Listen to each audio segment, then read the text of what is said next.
Hello, welcome back to my channel. आज मैं आपको बताऊंगी लॉ ऑफ अट्रैक्शन के बारे में। लॉ ऑफ अट्रैक्शन क्या है? जैसे कि मैंने आपको पहले भी कई वीडियो में बताया, जो आप सोचते हो वही आप अट्रैक्ट करते हो और वही आप बन जाते हो।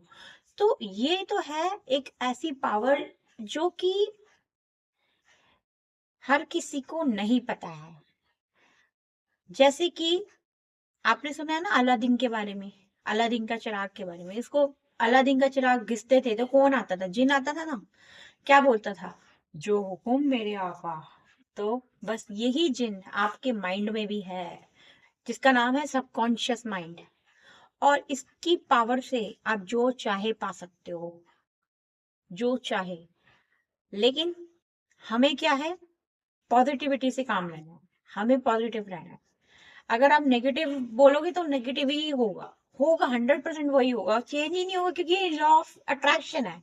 अब जैसे कि ग्रेविटी ऑफ नेचर है। जैसे कि न्यूटन ने डिस्कवर किया था ना, जैसे एक एप्पल गिरा था तो उसने देखा था ना, ये ग्रेविटेशनल फोर्स की वजह से ये हो रहा है। एप्पल गिरा था तो एप्पल नीचे क्यों गिरा, ऊपर क्यों नहीं गया? तो ये सर्च किया था ना न्यूटन ने। तो बस ये भी एक तरह से लॉ ऑफ अट्रैक्शन भी एक लॉ ऑफ नेचर है। ये नेचर है, स्वभाव है प्रकृति का। वो नहीं बदल सकता। जैसे आप सोचते हो वैसा ही होगा। पॉजिटिव सोचोगे तो पॉजिटिव ही होगा, नेगेटिव सोचोगे तो नेगेटिव ही होना है। ये तो तय है। तो उसमें कुछ वो है ही नहीं। और ज्यादातर लोग क्या करते हैं ना, नेगेटिव ही सोचते हैं। जैसे कि अभी मैं एक मूवी देख रही थी, सीक्रेट मूवी, जिसमें जो सारी मूवी लॉ ऑफ अट्रैक्शन के ऊपर ही है।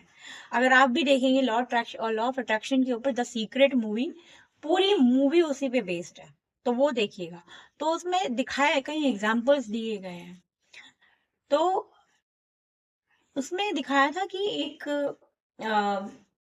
एक पर्सन जो कि बार बार उम्मीद यही कर रहा था कि अरे मेरा तो ना अब कुछ लोन का खर्चा आ जाएगा, तो या फिर मेरा किसी चीज का अब केस होने वाला है, ऐसा कुछ। तो वही हो गया सेम, उसके बाद ऐसे ही लेटर आ गया। तो मतलब क्या हुआ? और फिर वो बोलता है कि अरे हाँ, यही मैं उम्मीद कर रहा था, देखो यही हुआ मेरे साथ गलत। अरे तो तुम जो सोचते हो वही तो होता है। जो सोचते हो वही होता है। तो ये तो फैक्ट है। तो इसीलिए आपको वो सोचना है जो आप चाहते हो, उस पर ध्यान देना है जो आप चाहते हो। अगर आप उस पर ध्यान देते हो ना, जो आप चाहते हो, तो आपको वो मिलेगा। जो आप नहीं चाहते हो उसको हमें नहीं सोचना है, नहीं तो आपको वही अट्रैक्ट होगा। तो focus on the positive things, ठीक है, rather than negative things. Thank you so much.